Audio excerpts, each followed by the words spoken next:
Pourquoi depuis maintenant quelques années, beaucoup de films et de séries sont qualifiés de woke? Est-ce que c'est forcément quelque chose de mal?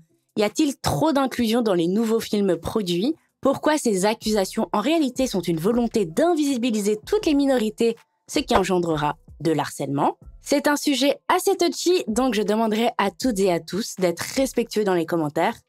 Bon, commençons.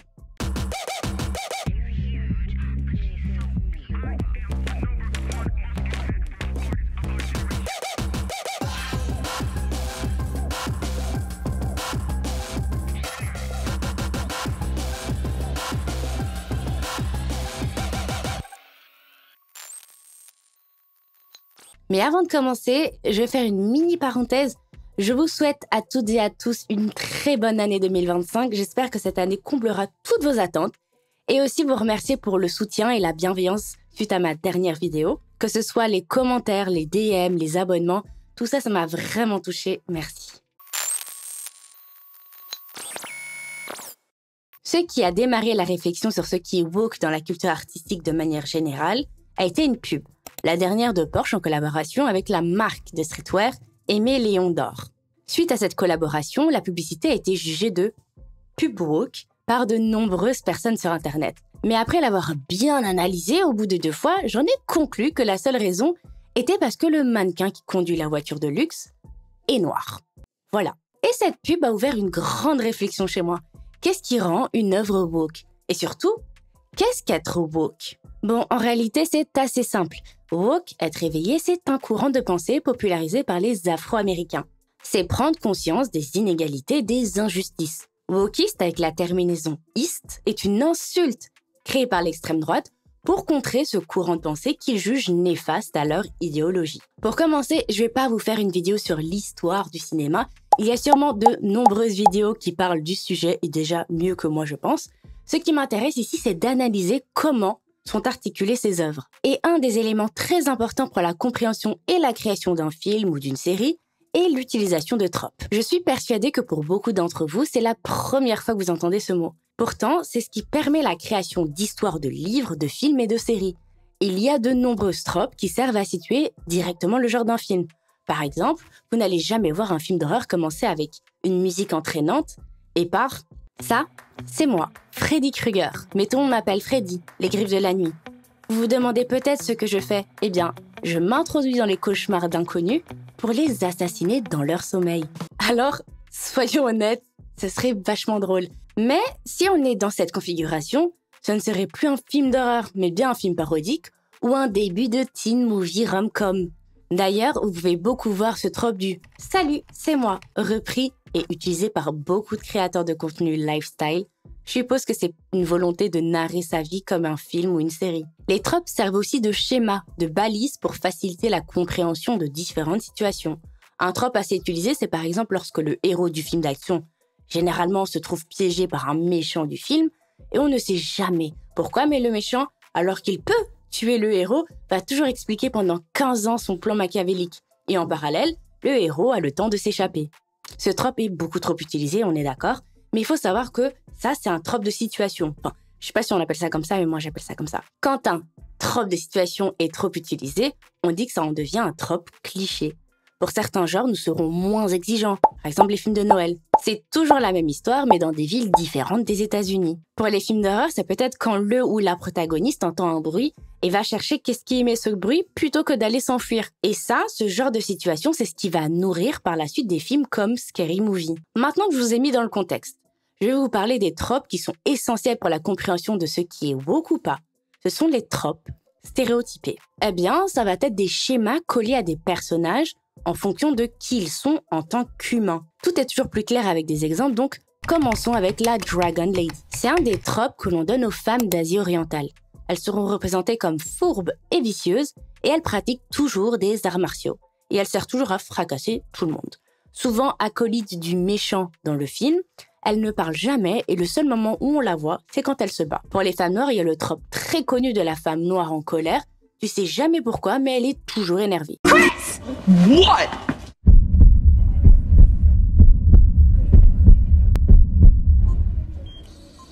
Hey, baby.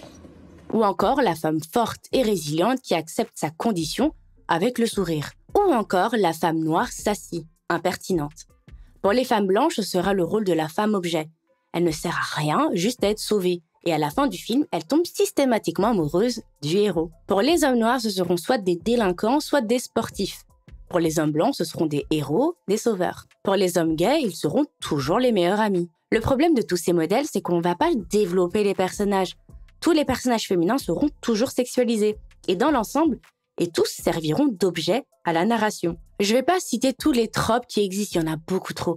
Mais c'est surtout pour mettre en lumière ce qui a été longtemps banalisé au cinéma. Il ne faut pas négliger l'influence de la culture cinématographique, littéraire, etc., sur la société. On a tous consommé des films remplis de stéréotypes depuis notre plus tendre enfance, et pour certains, le rôle, l'image que l'on donnait d'eux était un avantage. Pour d'autres, non. Bon, maintenant qu'on a une vue assez globale, j'en suis sûre, il y a plusieurs films qui vous sont venus en tête quand j'ai énuméré ces différents cas. On est tous d'accord pour dire que tous ces différents stéréotypes sont totalement dépassés, voire ringards. Eh bien, voilà pourquoi depuis maintenant quelques années, de plus en plus de films, d'histoires de livres, de séries se détachent de ces stéréotypes. Mais cette déconstruction ne se fait pas seulement dans la culture. Elle se fait aussi dans la société. Il y a une volonté de déconstruction sur de nombreux sujets. Mais ces changements ne font pas plaisir à tout le monde.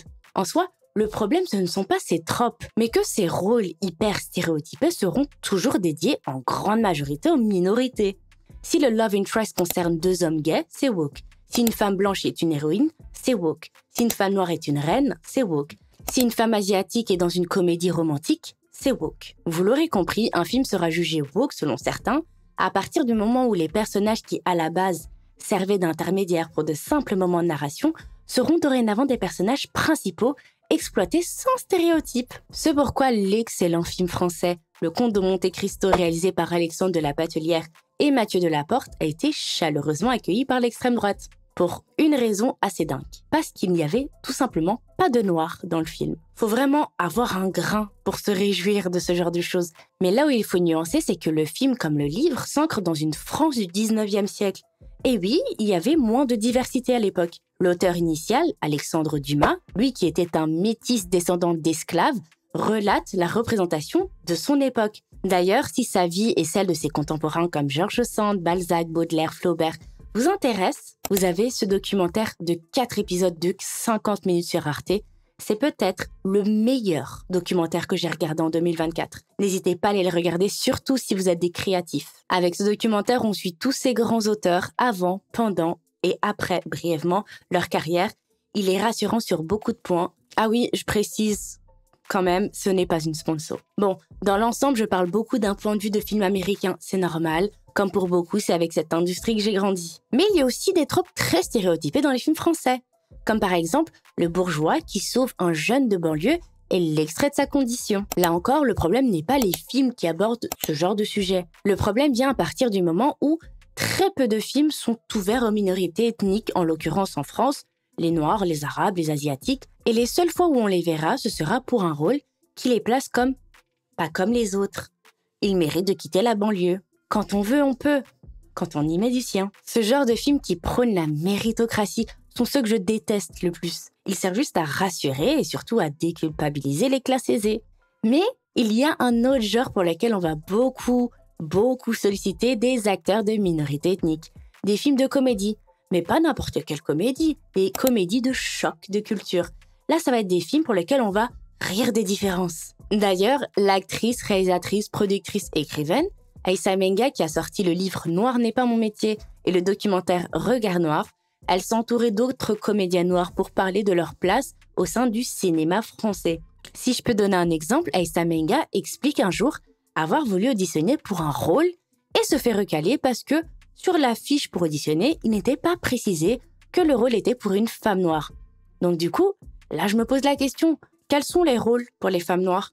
Est-ce que tous les rôles qu'on donne aux minorités doivent systématiquement être stéréotypés? Ou alors, est-ce que le film doit être tourné sur la différence des protagonistes? Mais quand la réalité dépasse la fiction, est-ce que ce genre de stéréotypes ont un impact dans la vie réelle? C'est ce qu'on va voir dans le chapitre suivant. Mon Fadi, Ah, est-ce que vous vous êtes déjà posé la question à quoi servent les stéréotypes? Eh bien, ce sont des raccourcis qui donnent l'impression d'avoir un savoir alors qu'il n'en est rien. Les stéréotypes, il y en a des milliers. Ça peut être lié à la classe sociale, à la taille, à la couleur des cheveux, à la religion, au genre, mais aussi à la couleur de peau. Mais pour que cette partie soit beaucoup plus digeste, je vais prendre le cas qui est la raison principale de cette vidéo, le cas de la candidate de la Star Academy, Ebony. Alors, je vous rassure, il ne faut pas spécialement suivre l'émission qui passe toujours d'ailleurs actuellement à la télévision. Son cas met juste en lumière tout ce dont je parle dans cette vidéo. Mais pour qu'on soit tous sur le même pied d'égalité, je vais tout de même faire un mini résumé de qui est cette jeune femme. Je vous présente Ebony, 20 ans, académicienne de l'actuelle saison de la Star Academy. Femme très talentueuse, chante extrêmement bien et danse extrêmement bien. Mais la question que vous pouvez vous poser, c'est pourquoi parler d'elle dans cette vidéo? Eh bien, vous allez le comprendre tout au long de ce chapitre. Pour être totalement honnête avec vous, avant de vouloir faire cette vidéo, je ne regardais pas cette émission. J'ai commencé à regarder pour cette vidéo. Et je dois avouer que l'émission est très prenante. Tu t'attaches très facilement aux candidates ou aux candidats. Tu aimes les voir évoluer. Et comme expliqué dans ma vidéo sur les télécrochets, c'est assez chouette de voir des stars naître sous tes yeux. Mais là est le problème pour Ebony. En commençant à écrire pour cette vidéo, je ne m'attendais pas à voir autant de haine autour d'une candidate. Une haine qui est totalement démesurée et injustifiée. Pour vraiment bien faire mes devoirs pour cette vidéo, j'ai même analysé les commentaires liés à toutes les vidéos où elle apparaissait. Et ma conclusion a été simple, cette jeune femme est détestée parce qu'elle est une femme noire talentueuse. Point. C'est tout. Prenons déjà le fait que ce soit une femme.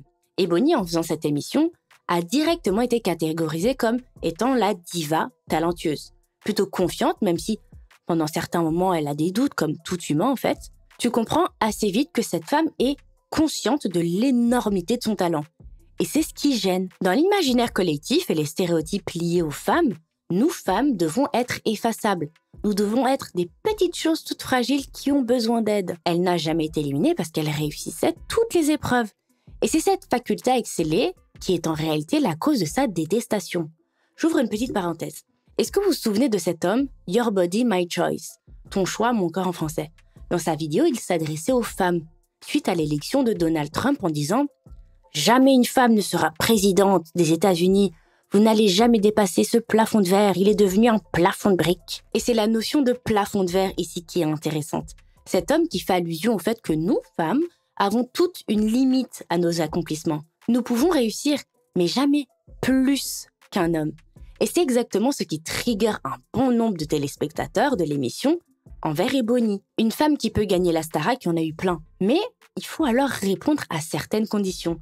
Tu dois donner l'impression que tu as besoin du public, que tu es fragile, que tu es peu sûr de toi. Et c'est à ce moment qu'on voudra te voir gagner. En fait, comme toujours, il y a une volonté de domination, de redevabilité. Tu as gagné grâce à nous. Il faut bien se rendre compte que chaque académicien homme dans cette émission a le droit d'être qui il est, aigri, joyeux, farceur, mais pas les académiciennes. Ce fameux plafond de verre qu'Ebony est en train de briser semaine après semaine, sans l'aide du public, juste par son talent, ça agace plus d'une personne. Alors, elle a été accusée de beaucoup de choses.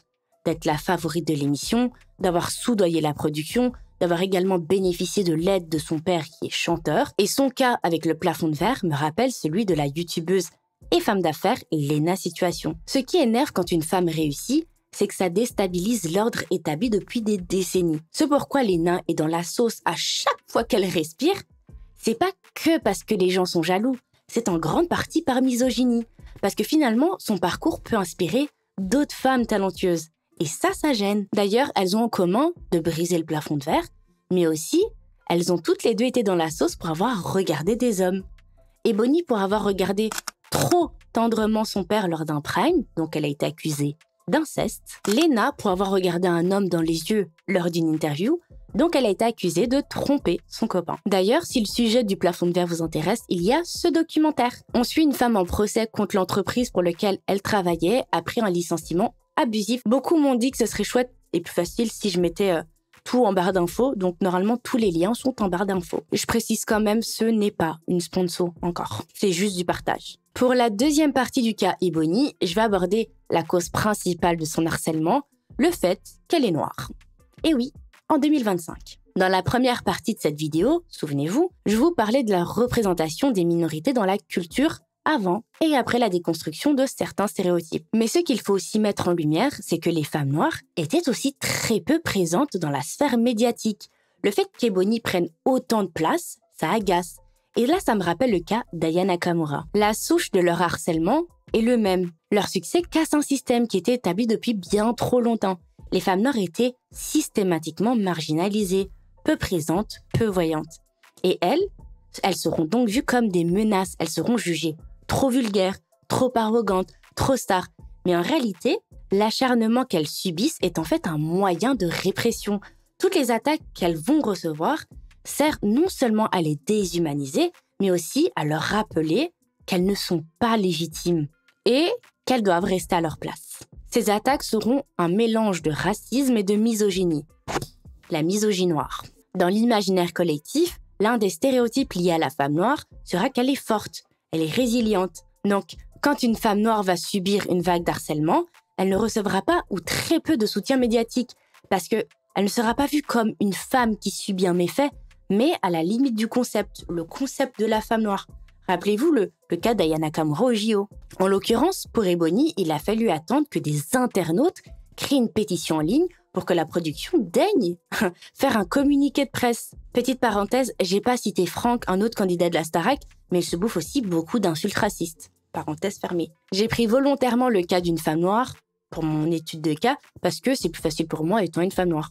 Mais ce que ces recherches et l'écriture de cette vidéo m'a fait comprendre, c'est que finalement, ces qualifications de wokiste, wanana, pub woke, film woke, série woke, en réalité, ce sont des remarques basées sur la peur. La peur de perdre le monopole, la peur de partager le gâteau, la peur de ne plus être la norme. Le meilleur exemple pour ce dont je suis en train de parler là, c'est Angélique Angarny-Philopon, la nouvelle Miss France. On est tous tombés sur la vidéo de ces 3 jeunes femmes et le fameux déjà qu'elle a les cheveux courts et en plus elle est noire, c'est 2 handicaps. La peur de perdre tous ses privilèges. Voilà. Cette vidéo est la première d'une petite série sur la représentation des minorités dans la culture. Il y a d'autres points abordés. Voyez-la un peu comme une introduction pour là ou les prochaines vidéos sur le même sujet. Mais globalement, ce qu'il faut retenir de cette vidéo, c'est que systématiquement, lorsqu'une personne issue d'une minorité, n'importe quelle minorité, aura un rôle non stéréotypé dans un film, une série ou même un livre ou une pièce de théâtre, l'œuvre sera jugée woke pour une raison, parce que maintenant, on nous voit. Maintenant, on est visible. On n'est plus là pour répondre à des stéréotypes, mais bien pour notre individualité en tant qu'humain. Voilà, c'est la fin de cette vidéo. Elle a été un peu plus courte que d'habitude. Enfin, je verrai pendant le montage, je sais pas trop. C'est un sujet qui me tient vraiment à cœur parce que moi, je suis trop contente quand je vois de l'inclusivité dans le milieu culturel. Bon, j'espère que tu as apprécié cette vidéo. Si c'est le cas, je t'invite à liker, à commenter et à t'abonner si ce n'est pas encore le cas. Et si c'est pour commenter, c'est dans le respect, je précise. Nous, on se voit dans 2 semaines, promis. Bisous!